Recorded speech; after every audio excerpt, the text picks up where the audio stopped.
Hola, hoy quiero hablarles acerca de la teoría celular. De acuerdo a la teoría, en el siglo XIX fue definido por el biólogo alemán Rudolf Virchow y define que toda célula procedente de otra célula persistente por división de esta significa que se dividen a través de un proceso ordenado llamado ciclo celular, en el cual la célula experimenta una serie de pasos para crecer, duplicar su material genético y finalmente dividirse, dando origen a nuevos organismos vivos. El ciclo celular es un proceso fundamental en la vida de las células y presenta diferencias estructurales y funcionales entre las células procariotas y las células eucariotas.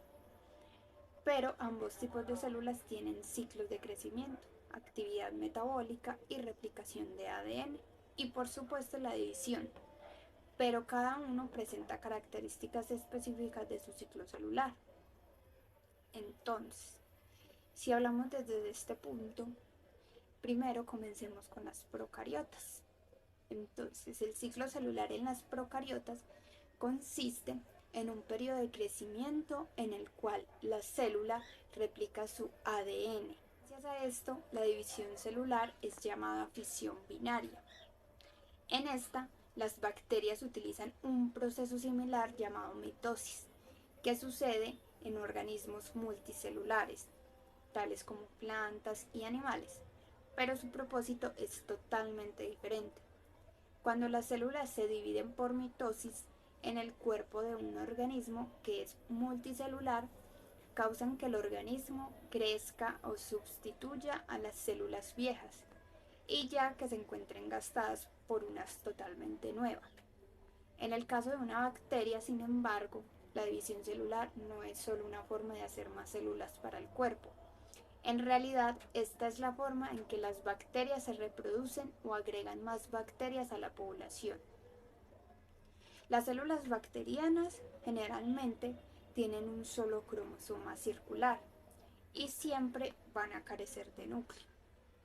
Sin embargo, este cromosoma bacteriano se encuentra en una región especializada de la célula que es llamada nucleoide, y las enzimas de replicación comenzarán a copiar el ADN en el punto en el cromosoma llamado origen de replicación. Entonces, este origen es la primera parte que se copiará del ADN. A medida que la replicación continúa, los dos orígenes se mueven hacia extremos opuestos de la célula, tirando que el resto del cromosoma que está junto con ellos también se alargará y al mismo tiempo aportará la separación de los cromosomas que están recién formados. La replicación va a continuar hasta que se copia el cromosoma entero y las enzimas harán su proceso de replicación en el lado opuesto. Una vez que los cromosomas se han movido en los extremos opuestos y se han despejado en el centro de la célula, puede ocurrir la división del citoplasma. Y en este proceso, la membrana que se hunde hacia adentro y se formará un septo, o también llamada una nueva pared de división. Este concepto en el término de las bacterias se debe a que tienen que regenerar su pared cuando experimentan la división celular. Y finalmente el septo se divide y las dos células se separan para continuar una vida bacteriana individual. Este ciclo de crecimiento y de división celular permite que las bacterias se reproduzcan y aumenten su población, lo que esencialmente para una supervivencia y adaptación es ideal para su entorno. Ahora vamos a hablar de las eucariotas. En las células eucariotas, que son originarias del reino vegetal, del reino animal, del reino fungi y del reino protista, este ciclo celular se divide en dos fases. Tenemos la interfase, que consta de dos fases, que son la síntesis y la fase G1 y G2, y la fase M, que es denominada fase de mitosis, que consta de 5 subfases, que las veremos más adelante. Pero primero comencemos por la interfase. Entonces, la interfase tiene la fase de síntesis, que es la fase S, que en esta etapa la célula duplica su material genético para pasarle una copia completa del genoma a cada una de sus células hijas.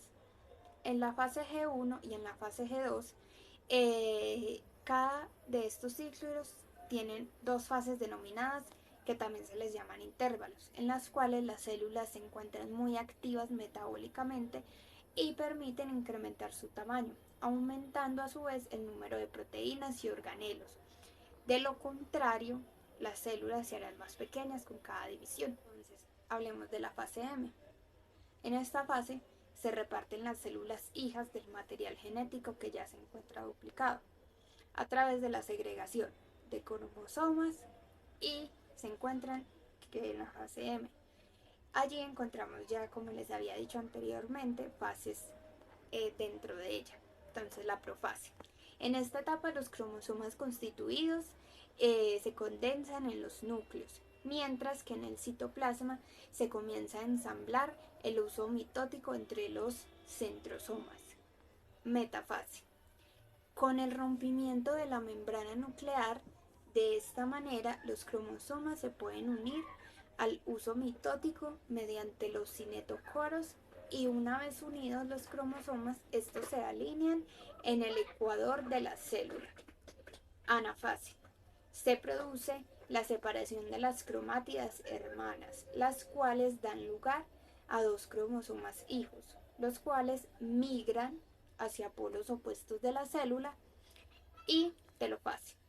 Aquí ambos juegos de cromosomas juegan unos papeles importantes en los polos de las células para adoptar una estructura menos densa. Posteriormente se forman nuevamente la envoltura nuclear y al finalizar esta división del citoplasma y sus contenidos comienzan con la formación de un anillo contráctil. Por último está la citonesis. Finalmente, en esta se divide la célula mediante un anillo contráctil de actinina y miosina, produciendo dos células hijas, cada una con un juego completo de cromosomas. En resumen, el ciclo celular es un conjunto de procesos ordenados que llevan a cabo cada una de las células cuando se les ha instruido por su naturaleza dividirse en interfase y en mitosis. Muchas gracias.